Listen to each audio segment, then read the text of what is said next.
I've got a very scary dogman encounter for you tonight. I've got Jay with me on the show, and Jay is currently active in the military, so I really appreciate him coming forward with this story.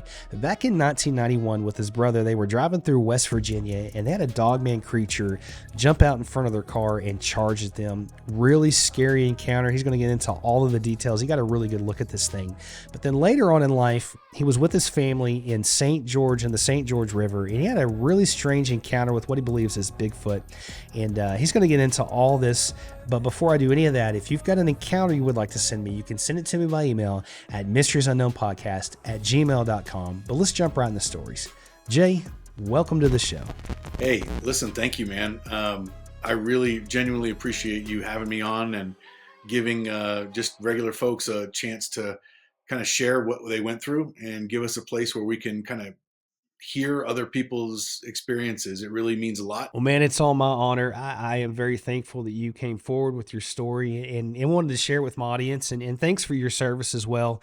But I'm excited to hear these encounters, man. So why don't you take us back to 1991 in West Virginia and just kind of walk us through it? I was in college, and it was coming back from Christmas break from Florida to West Ohio, and we were going through West Virginia. It was my brother and I. And it was one of those nights, like 2, 3 in the morning, something like that. Nobody on the road. I mean, it would be literally minutes and minutes before you'd see another car kind of zipping down. And it was a 2 lane each way, 2 lanes going each way. And there was a very wide grass with concrete curb median in the middle of the highway. It was, back in the day, they didn't have all of those big, barriers and things. They were metal barriers, but you could see right through them, kind of thing. You could see they weren't very tall.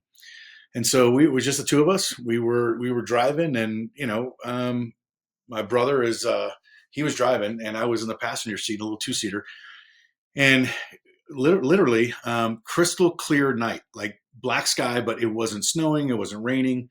It was one of those cold nights where the air just feels like, I mean, freezing cold, but crystal, like you can see. Seems like your visibility is for miles.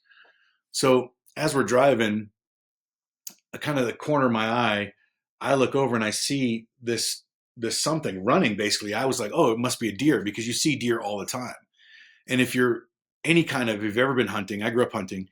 If you've ever been a hunter, you can literally be driving down a road and you can see, if there's 5 or 6 deer on the side of the road, not only can you see if any of them are bucks or does, you'll pretty much guess their weight pretty close if you kind of know what you're doing. So it's just this visual reference thing you have if you've been a hunter, or if you've been on highway driving for a long time. You get to see a lot of animals and you can see some things. So, well, this creature came running, kind of, like maybe from the 11 o'clock to towards that side of the highway, and it's probably 500-600 meters down when we're seeing this, and literally this animal jumps from the median, the berm on that side of the highway, jumps over into the middle, and it stops. It's on all fours, and literally it leaps again towards our vehicle, like it's going to bite our vehicle. And I literally, I'm staring at this thing. My brother kind of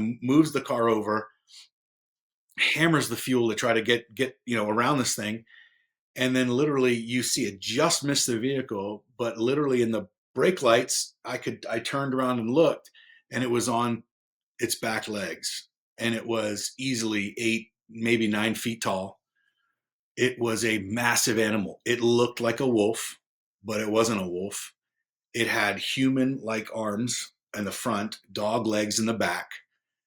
And I to this day, I still get goosebumps just thinking about it, because you got to think about timelines here, right? Back then, there was no cell phones. There was no internet. There was nothing. If the only thing in my mind back then that I could equate was like the Wolfman or the werewolf kind of stories that were out. Those were meant to scare people in the day. They had them at theaters and stuff, and comic books basically were about all you would ever see it, or a Scooby-Doo cartoon or something. So what's interesting is my brother, having also been a hunter, we literally were in shock and looking at each other. Did you see that? Yeah, I saw that. What was it? I don't know. And was it a wolf? No, it's too big for a wolf. Well, was it a coyote? No, coyotes are small. We could not figure out what it was, back and forth as we're driving. And we had, I don't know, 4 more hours to go before we got to Ohio, where we were both in college. And I just, to this day, I never heard of the word Dogman until, I want to say it was either 2018, late 2018, around December. My brother called and said, "Hey, you got to listen to this podcast. You're going to love it. It's great. It's all about Bigfoot." And it was Dixie Cryptid. And I don't know if you're familiar with it, or maybe some of your listeners are. And a great show. And I was listening to it, and I just started listening to Bigfoot shows. And all of a sudden, one day, somebody goes on and starts talking about running into this animal that they called a dogman. And my brother happened to hear it similar time. He was living in North Carolina at the time. I was living in Florida. He calls me and he's like, "Hey, did you hear that? Did you hear that?" And I said, "Yes." He goes, "Do you remember?" And I said, "Yeah, of course I remember."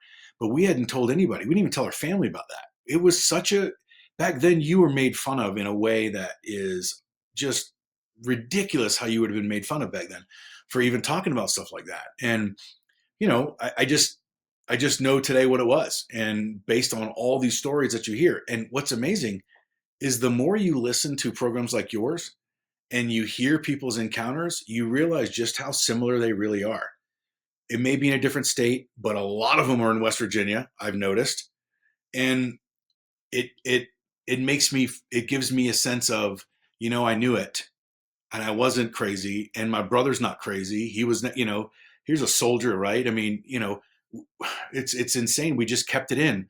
Well, here's the other side of this, right? So we go to Ohio. He's in the reserves. His reserve unit is across the river in West Virginia, and he goes to his first reserve meeting after we got back from Christmas.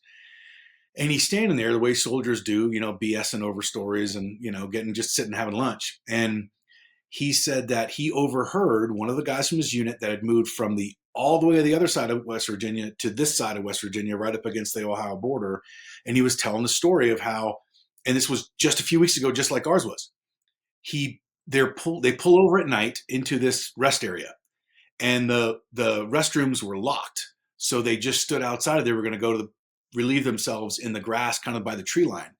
And he said he and his dad were there, and he heard all of this yips and like howls and growling, and there were animals running. He said it just sounded left and right, going crazy in the woods, and you could hear it go. He said it went from 4 feet to 2, and it stopped, and then all you heard was the 2 feet walking. And he said, and they literally went. One of them, I believe, went to go get a firearm or something out of the car, but they jumped in their vehicle and they drove off. And my brother was in shock. He said, I turned white listening to that story, because who would say that? And soldiers, you trust your guy, you trust the one next to you that's going to be in the foxhole with you more than you do anybody else. So he believed him in a minute. He didn't even doubt for a second. And he said some of the other guys were laughing and joking about him, making fun of him. But he said, no, he said, I knew he was telling the truth. So, for me and for him, that experience is as real today as it was then. And I can still remember the song, Running Down a Dream from Tom Petty was playing on the radio. I can smell the smells. I just remember it. And, it stuck with me. And what's amazing is I probably made that drive 10 or 15 times over the years, being in college for 4 years, back and forth, back and forth. And it always hit me when I was driving down that highway stretch in West Virginia that, you get this feel. You get, wow, they're out here. Something's out here that nobody can explain. Back then, no one could explain it. Today, we know exactly what it was. I don't know what it is. I don't know if it's a creature that was created in labs. Probably. It sounds like it was, maybe. I don't know. But I've never seen anything like that since as a dog man. But I've listened to a lot of stories, so I don't know if that kind of is going to resonate with your audience, Joshua, but that's what happened, and that was the truth. I'm sure it will, man. I mean, these things, it's funny how you start connecting the dots with these encounters and how many similarities there are across, the US and the world. And, Dogman is one of those things that popped up on my radar probably about 3 months after I started this channel, and I had not really ever even heard of Dogman.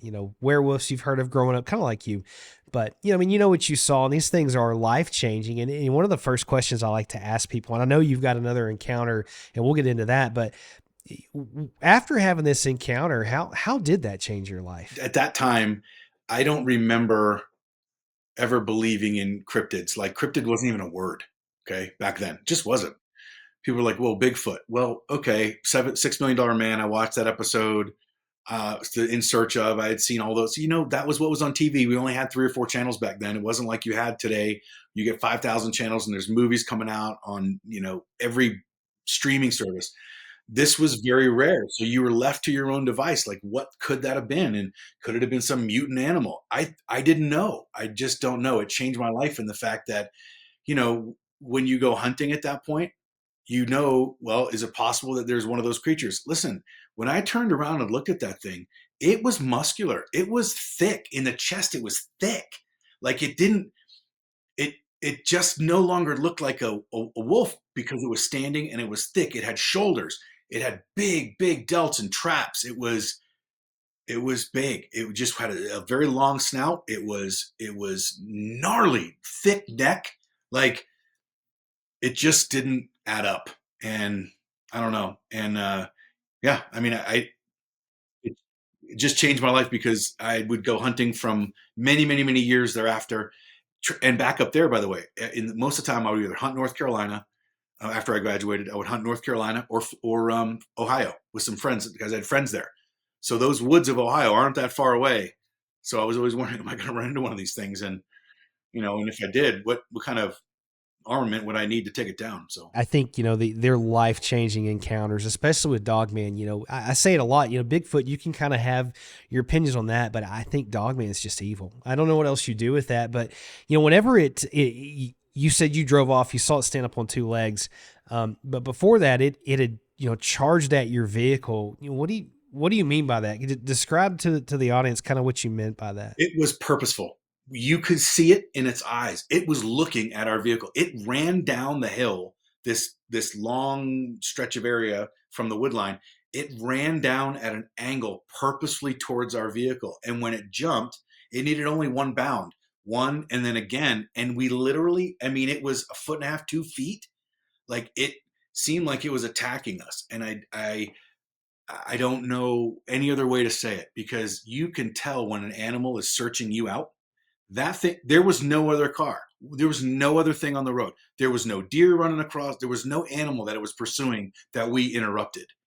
It was just us. And when that thing bit, the teeth, the jaws, the anger, you could feel it. And here's the thing, right? So we didn't know back then what it was, but today, if I've heard 150 Dogman stories, I've heard one, right? And what's interesting is they're never a pleasant situation where someone says, "Hey, I ran into one and life was good." People are generally way more disturbed and way more feel like they're about to lose their life to this creature than they are with in my opinion, than Sasquatch. And I just feel that that's a nature bred into something, and that's what made me think later in life. I'm in my 50s now. That's what made me think that this was man-made. This was bred. This was somehow created in a lab, and it wouldn't be, it wouldn't be beyond what our military can do. We've done with dolphins, we've done with seals, we've done with all kinds of animals, train them to do amazing things, right? Stuff that most people have no idea what they've been able to do with animals. Well, why wouldn't they be able to do it with very aggressive creatures that have incredible abilities to smell and hunt and seek and be night hunters? So that's kind of where I'm at. I know that's going out on a limb a little bit there. It's something I can't prove, but my intuition is what it is. And, so, yeah. That makes a lot of sense to me. I think that the military definitely has all those abilities. And like you said, they've done it throughout the years with different animals and different creatures. And what other perfect creature to use as a predator than something like this, And I think there's something to do with some kind of government involvement with that. I don't know. I call him a friend now, man. We've known each other for quite a while. I've been trying to get him on the show, but he had this really strange encounter. Long story short, this creature popped out of the woods. He said this thing cloaked, jumped up in the trees and took off. Massive creature. He said it cloaked just like the predator. He said, but what was strange about it, he said a week later they came back and the military was there and they had blocked off this whole area, and it was at a state park in Arkansas.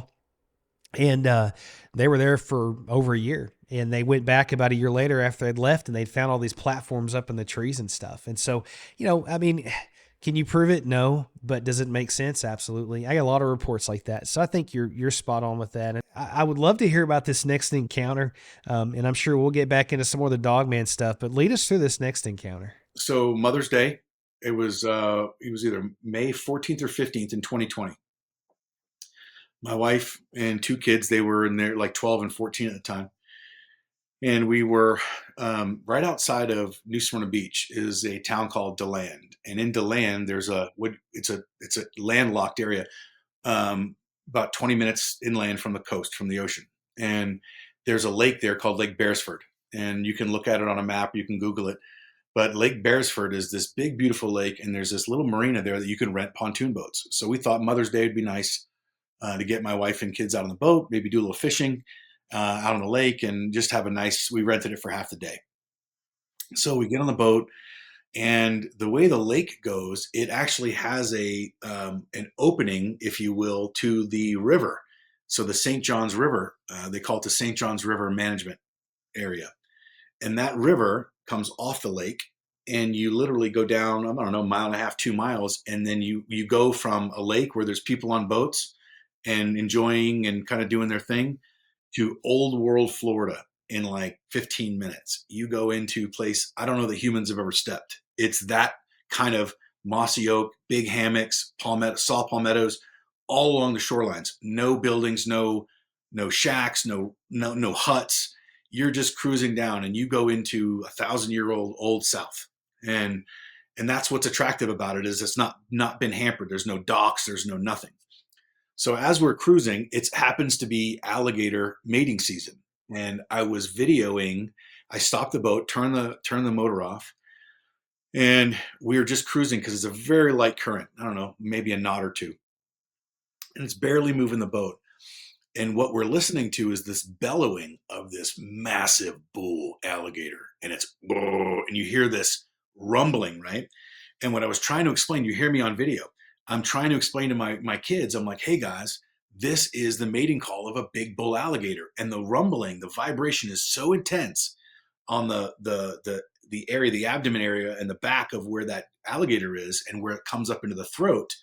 It literally makes the water dance. If you've never seen it, it's one of the most impressive things in nature. The vibration is so strong that the water shoots up off the alligator's back like upside down rain. So I was trying to show him, because we heard one over to my right at about, I don't know, 1 o'clock. So I've got my iPhone pointing over here, and you hear this huge rumbling sound. And then I don't know if it was an echo or something, but I heard kind of another sound. And usually two bulls aren't very close to each other because they'll fight. So I heard this other rumbling sound, and I'm like, yeah, guys, look, it's right over here. And you see me pointing and showing the kids, and then you hear whack, this sound. And I played baseball with a wooden bat and the whole thing. It shook me, and I'm 15 yards off shore. There's a bank that goes up at a pretty steep angle, and then all you see is palmettos. Well, I immediately turn, because your sight acquisition goes right to the target. What's the threat? And I'm looking for what it was, and I see I see and hear more than anything, this massive dark colored body creature moving through those palmettos like it's nothing. And having hunting woods in Florida for my entire youth, you can't run through palmetto bushes. You can't do it, especially as thick as they are. They're nasty. They'll slice you. They're just so thick. So I thought maybe it's a hog, but how does a hog hit a tree? What does that sound? So the boat's still carrying down like this, and literally, I don't know, 10, 15 seconds later, we're looking where to go. What is that? And I hear the movement. The movement is shaking the trees, and you see the larger trees just moving, shaking like violently. And then sure enough, as we get about another 10 yards, whack again. Something took a piece of wood and hit that big oak with such power that at this point, I look, I see my wife, there's fear in her eyes. My kids are scared. Dad, let's go. Let's get out of here. So I go from the stern of the boat. I'm making my way to the cockpit, and I'm grabbing the keys. I'm about to start the boat again. Now we've gone another 10 or 15 yards, and I hear the creature running through, and you can see the dark, massive creature running through the woods. And as soon as our boat gets close to this other giant looking beautiful oak tree, you hear the whack one more time. And this one was as loud, if not louder than the others. And I didn't have to stay because I thought, whatever that is in there, if that can move those trees and smack the woods like that, that is too big for me and too big for my family. And we were scared, started the boat and got out of there. It was no question in my mind what it was. Something that big, something that aggressive, something that powerful. And you felt this presence of incredible power. And we literally drove the boat out of there, and I'll never forget it as long as I live. That was no question in my mind. That was a Sasquatch. Well, I ended up going back home and went on internet and looked up Sasquatch St. John's River, Florida. And article after article going back 150, 200 years were you know, telling about their stories of how they ran into it, you know, there. So unbelievable, man. Unbelievable. Man, that is a incredible encounter. Especially, I'm sure that brought you back to your Dogman encounter, seeing something, like that, and then with your family, especially, you kick into protective mode, and you definitely did the right thing by getting them out of there. When you first had this encounter, was there any, I know you were a ways away, but was there any kind of smell or anything like that, or did it just start off with the sounds? No, because it was the sounds. We were really enjoying it. I mean, it was there wasn't any smell. It was just, on a river, you get that kind of the water smell basically, but no foul odors or anything. I, in looking back, I was like, could there have been a smell? I don't know. I didn't smell anything.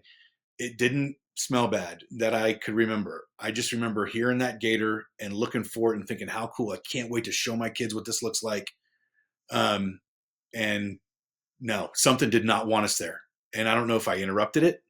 Maybe it was, I don't know. I have no idea why it would be that aggressive and that power, that aggression towards us. Like it wanted us out of there. I think a lot of times these things are extremely territorial, and it always blows my mind how many people, I don't even like to use the word surprise them, but it seems like that's a thing where people will, catch them off guard, or they don't expect somebody to be there. And, they do these things where they pace you out and things like that. But, in your estimation, how big do you think this thing was? Here's the thing, right? So when you're on the water and I'm looking up the bank a little bit to these palmettos, right? So maybe I would say probably maybe the 6 foot line to where the palmettos were, the base of the palmettos. So what I'm watching is I'm looking kind of up at a 10 or 15 degree angle, maybe looking up at it. And I can see it had to be 6, 7 feet maybe, because it's moving through these palmettos. These palmettos are pretty tall. The trees, these oak hammocks, there's all kinds of other trees and, different levels of shrubs and things that are in there. The whole concept of it though is, yes, these palmettos are big, but when you see something move through them and you see this dark creature kind of going through the thick, I didn't see a head or anything like that, but I don't know. It had to be at least 6 or 7 feet because it's moving the trees and the tops of the trees, the tops of the shrubs are at least that high above the ground where, my head level was at the ground. So there, it had to be, another 6 feet up from there, minimally. I guess it's, it seemed like, I don't know. I thought, man, could it be a hog or something? But no way. I think you're definitely right, man. You know what you saw. And it's amazing to me, until you've had an encounter and you've seen one of these things, how big these things and how broad they really are. I don't think people really comprehend that or kind of have an idea of how big these things are. And then also how hard it is to move through that kind of brush, palmettos. That's not something you can just go through very easily. So the thing had to be massive and super, super big to do that. But having a Dogman encounter and a Bigfoot encounter, both of those, and I know you kind of touched over a little bit maybe, but explain to my audience maybe the difference in the feelings between the two encounters. Because I think that once you've had an encounter with a cryptid, I think your odds for whatever reason of seeing another one go way up. But they're two totally different feelings from everybody I've talked to that's had one. But how did it feel different to you? So the first one, I was a kid. I was gosh, what was I? Not even. I was 20, almost 20, and at that time, because it was so confusing, I felt really confused and not clear on what that was. So I had a young man's bravado of kind of, wow, that, whoa, what was that? And, and then you just let it go. Life goes on. Indoor practice started in a week and back to school. And here we go. This, so was it scary? Yes. Was it intimidating? There's no question. That animal was evil looking. So you could sense that there was evil there. But the perspective of what the world's evil hadn't hit me yet. I did not understand the world's evil until a few years later in my life. Then you look at, you know, 7 years ago. And this happened on Mother's Day with my wife and my children, and the violence of action that had to have, that animal had to use to move through those shrubs. That is not something. There's no way a human can do that. There's no way.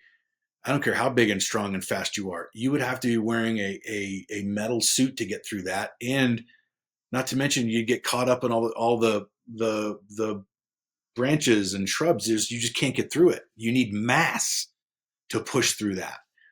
And you realize that as an adult because you've seen the world, you've experienced some things all over, and you've been in bad situations, you've been in very scary situations. Well, in my life, I have, and in that situation, that was scary. That animal, that creature, knew what we were. Listen, and there's massive alligators right there. So clearly, I had no fear of those either. These are 12, 13-foot creatures that are prehistoric, nasty jaws is all they are in power. So, and it's literally the first crack was right where I heard the first gator and that first big bull. So it's right there. So it had to be pretty close to it. And I just wonder, like, you know, my feeling was I want to protect my family.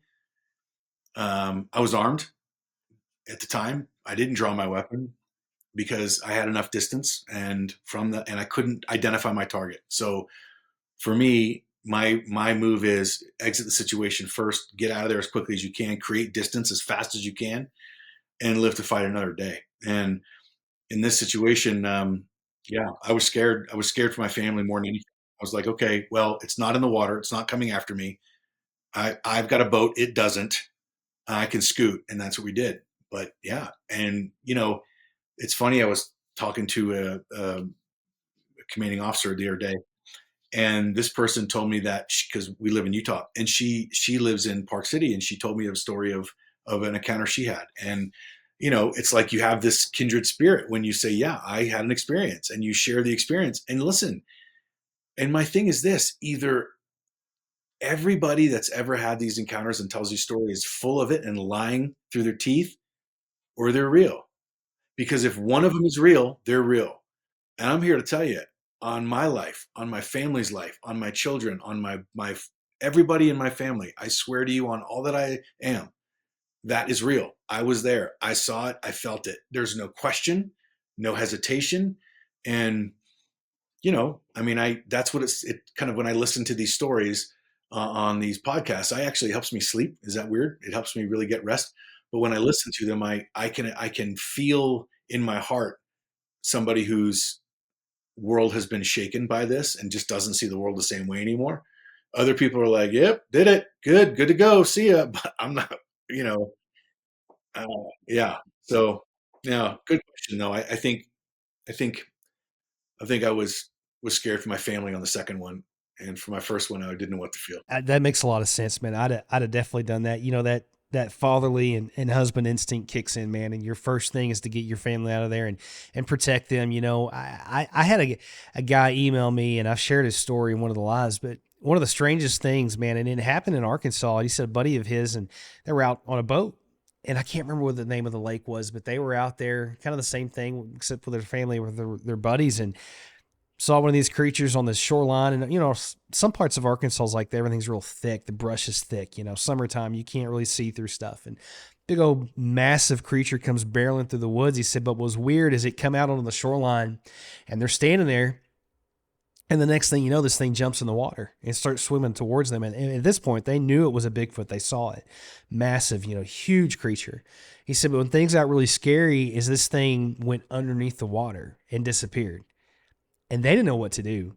And so luckily they started their engine, they got out of there. And it makes me think a lot of times, and I catch some flack for it, but I think some of the missing 411 people, man, are related to these creatures.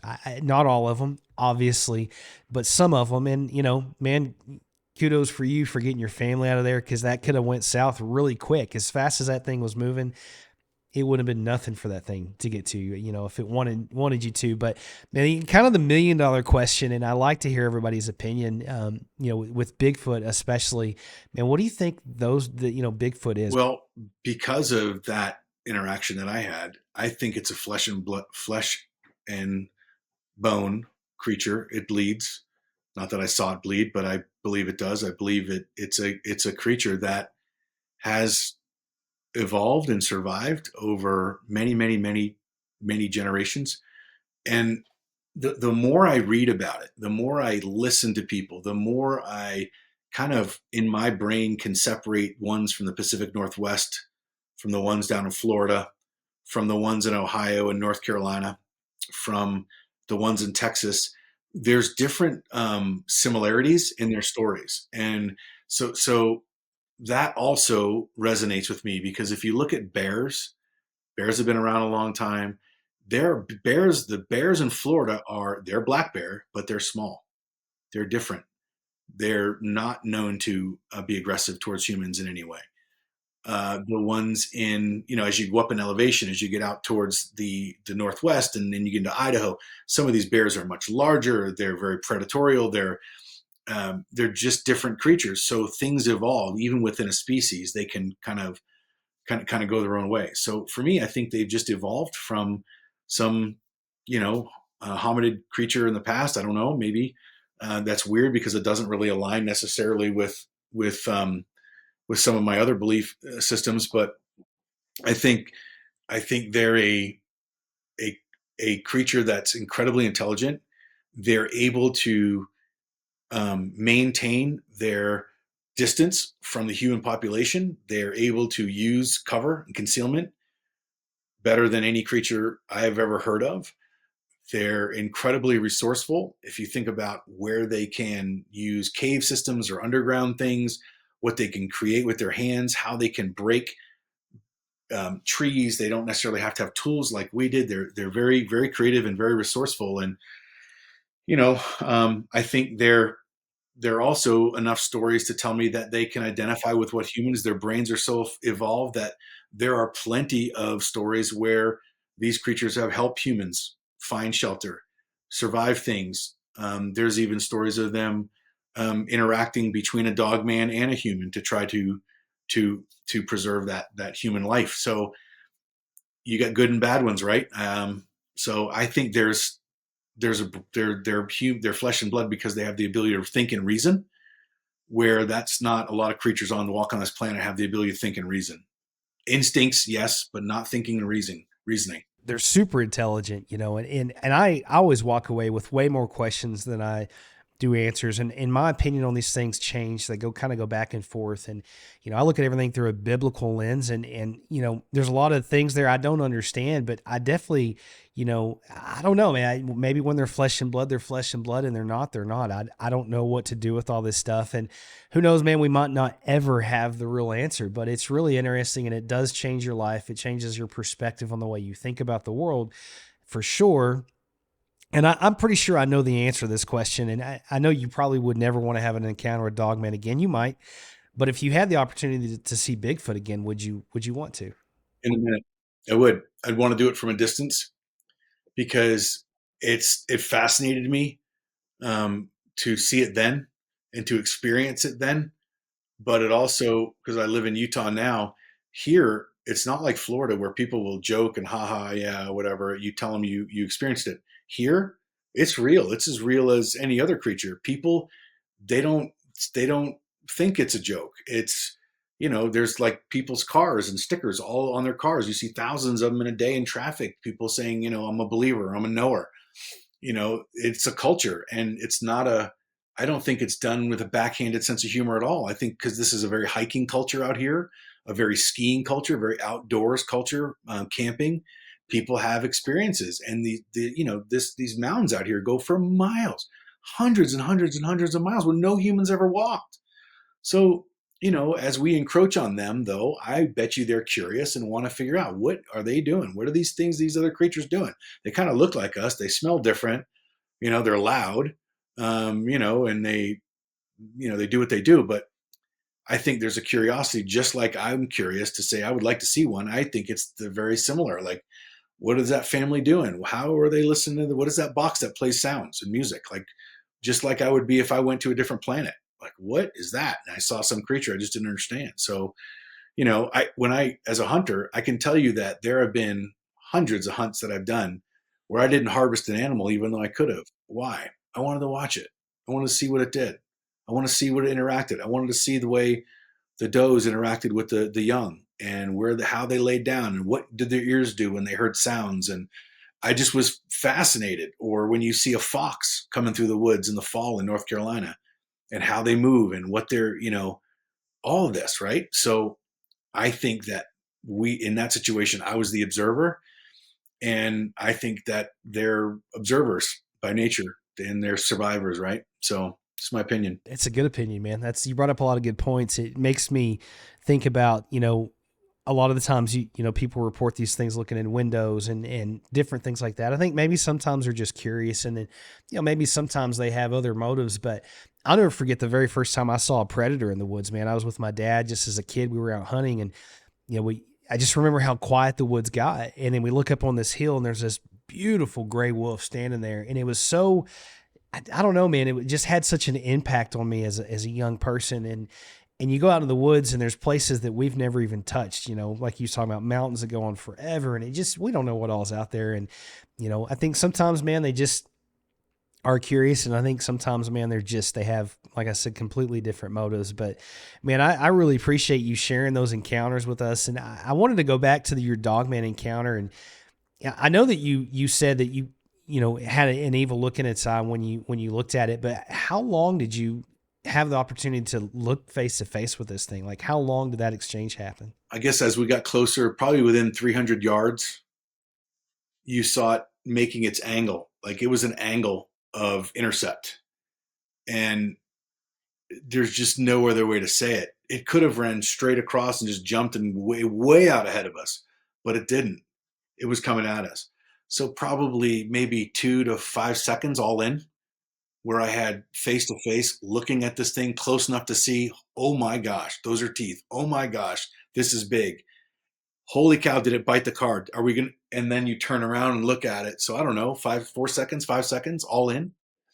But it's it's a movie reel in my brain that plays, and I can stop it and slow it down and reverse it and look at it and go, man, yeah, I remember. I do. I remember the color and, just this size. And yeah, I mean, I don't know what to tell you. In your brain, you could say, "God, it felt like 10 minutes watching this thing," but it was just a few seconds. A few seconds is long enough to get that close to a creature that's, for one, not supposed to be there, and two, that's just, could take you out in a second if it wanted to, man. And I think they definitely thrive on fear. I've heard them described as fear eaters and things like that. What that's about, man, I have no idea. But you're very fortunate to be here to tell it. And again, thanks for doing that. Also, man, thank you for your service. I appreciate everything you guys do for this country. So just thanks for taking the time out and coming on the show and sharing your encounters tonight. Hey, thanks for having me. Great program. Love the show. Keep doing what you're doing, and keep sharing your faith and mixing it in with these with these guests, because that's where it all begins and ends. So Man, I really appreciate that. Yeah, I never hide my faith on this channel, and I'm very, very grateful for what all God's done for me, and all the times He's kept me safe, and that's why I say what I do at the end of every show, man, because I think it's really, really important, and I definitely will keep doing that. And guys, thanks for hanging out with me and Jay tonight. What an incredible encounter, and it takes a lot of guts to come forward to share this stuff, especially with some of the ridicule that you're taking the chance on sharing this stuff. But man, it's important that people know about these creatures. They know that they're there. They know that they're real. And that's why I always tell people, you going out in the woods, you're going hiking, going hunting, always have a plan. Never go alone. Make sure people know where you're at. There's just so many things you need to do, because once you know these things are real and they're out there, it does change things for you guys, or for people in my perspective especially. But I appreciate everybody tonight. Thanks for hanging out with us. I really enjoyed talking to Jay. It was a great episode. And if you've got an encounter you would like to send me, you can always email me at mysteriesunknownpodcast@gmail.com. Guys, the most important thing you can ever do, stay prayed up. We'll see you in the next episode.